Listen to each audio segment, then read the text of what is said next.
Well, I just got scammed. And if you are a writer, beware of this scam.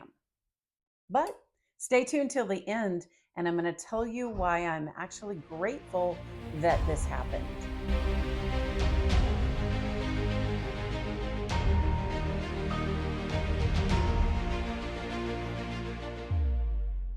Hello, I am Denis'Thomas, and I have been targeted for a phishing scam. Today, I want to share with you what happened and my response. Well, the other day, I was going through my email, which is a pretty enormous task these days, and I came across an email from the director of Penguin Random House Publishing. She was seeking me out. Wow. It was an unsolicited email. I hadn't contacted her. And I have to tell you, it was pretty exciting. That she would reach out to me. Maybe she saw a video. Maybe she's read one of my books. Perhaps she's a closet fan of mine. Wouldn't that be great? It was unsolicited, but I kind of wanted it to be true. So, our university has a really good tech department, and they've really trained us to look for phishing scams. So, the first thing that I did was I looked at the email address that it was sent from. Often, when you look at those, they're clearly phishing scams. You can often tell by looking at the address that it's not from the authentic person. So I made a point of looking at the return address, and it looked like maybe it could be the real deal. All right, now I also have to tell you that I did find this in my spam folder. And again, we have a really good tech department at my university, and so they're really good at shifting things into spam that I don't need to see. I don't even usually check it. I just happened to be, because I was really trying to get to inbox 0. So it was in spam, but the director of Penguin Random House isn't in my contacts list yet. And so it could be legit, right? So I knew the next thing to do was to look and just make sure that this was even a legit person. Again, that would be an indication that it was some sort of phishing expedition. So I searched for her online, and I found her LinkedIn account. And this was the message that she had posted.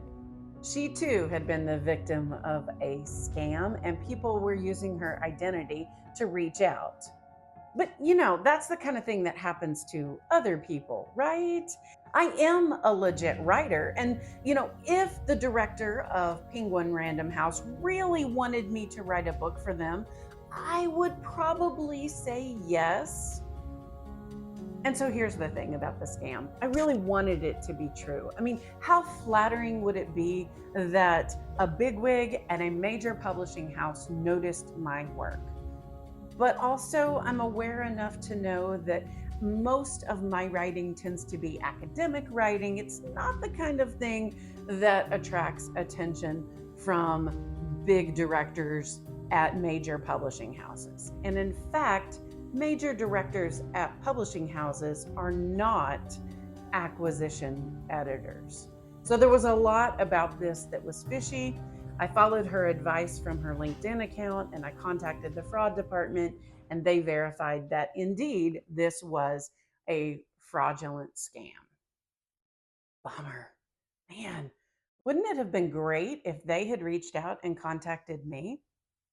And in my world, that's not out of the ordinary. In fact, the way that I got my first publishing contract from a traditional publisher was when an editor reached out to me. So certainly that is a legitimate way to be contacted.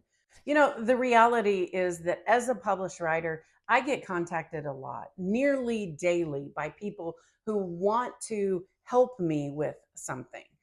My favorite scam has been an email that I got saying that my wellness book could be a blockbuster hit. Now, I don't know about you, but I'm struggling to name more than one major movie deal that was based on a nonfiction book. And I can't think of a single one that was based on counselor wellness. So that email was certainly a bit fishy and stood out to me. But I get a lot of these. As you write books, or maybe you already have, you will start to get messages like this too. And here's a few things that I want to tell you. First of all, recognize that they are appealing to your ego. It feels really affirming to be noticed, to be told that your work is good, to be told something like your work is getting our attention. That is flattering and that is intentional by the scammers. If they can appeal to your ego and your desire to be noticed, then they can get you. And in fact, with this scam, that was one of the things that was really playing to me. Even though I had some alarm bells going off that were telling me this probably wasn't legit, oh, I wanted it to be so. I really, really wanted it to be so. And that's how they hook you. Then they'll reel you in with some promises.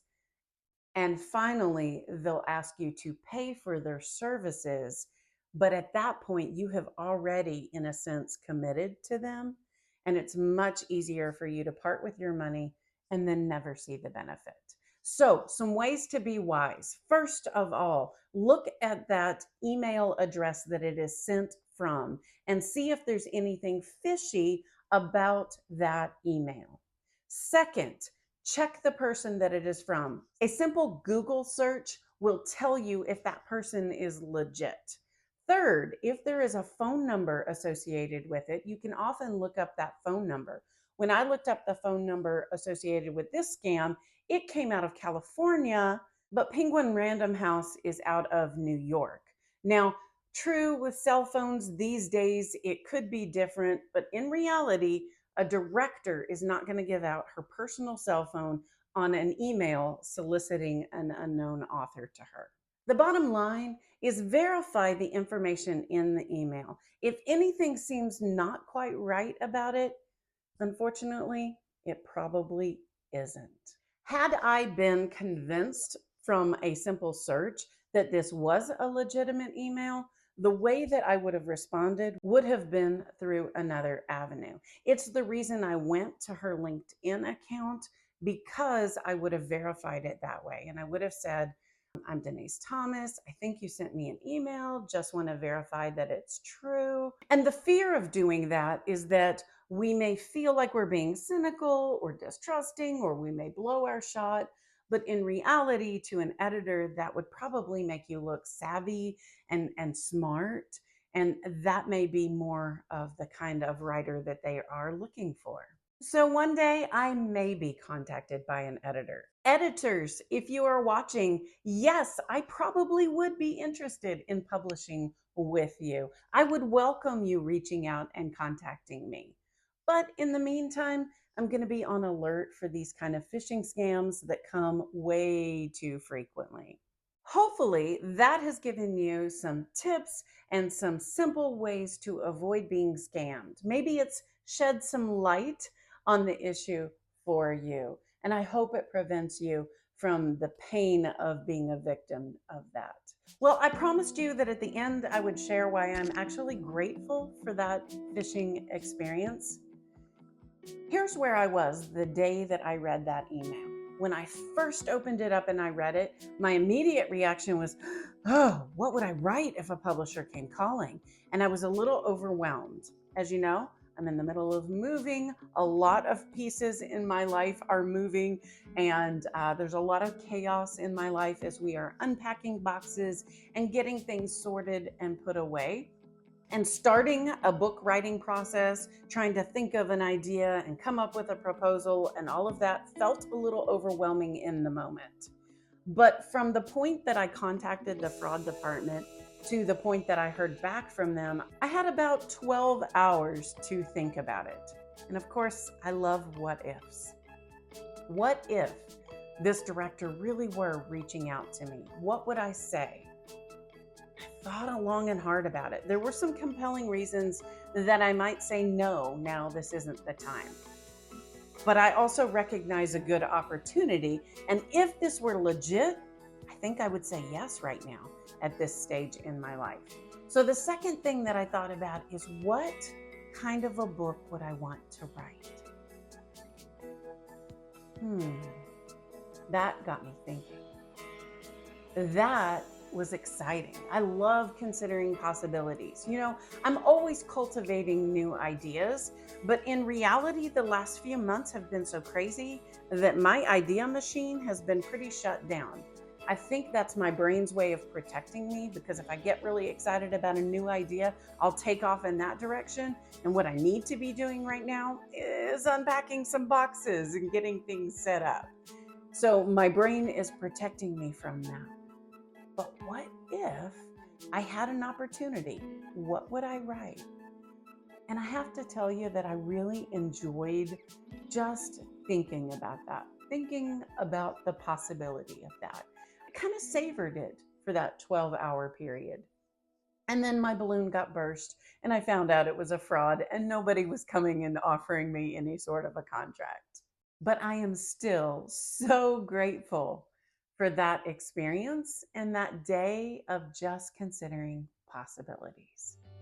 So maybe you can find some gratitude in a negative situation like that too. I hope this video was helpful to you, and I hope that you are never scammed. Well, I'm not going to scam you, but if you want to watch more, try this video or the playlist right here next.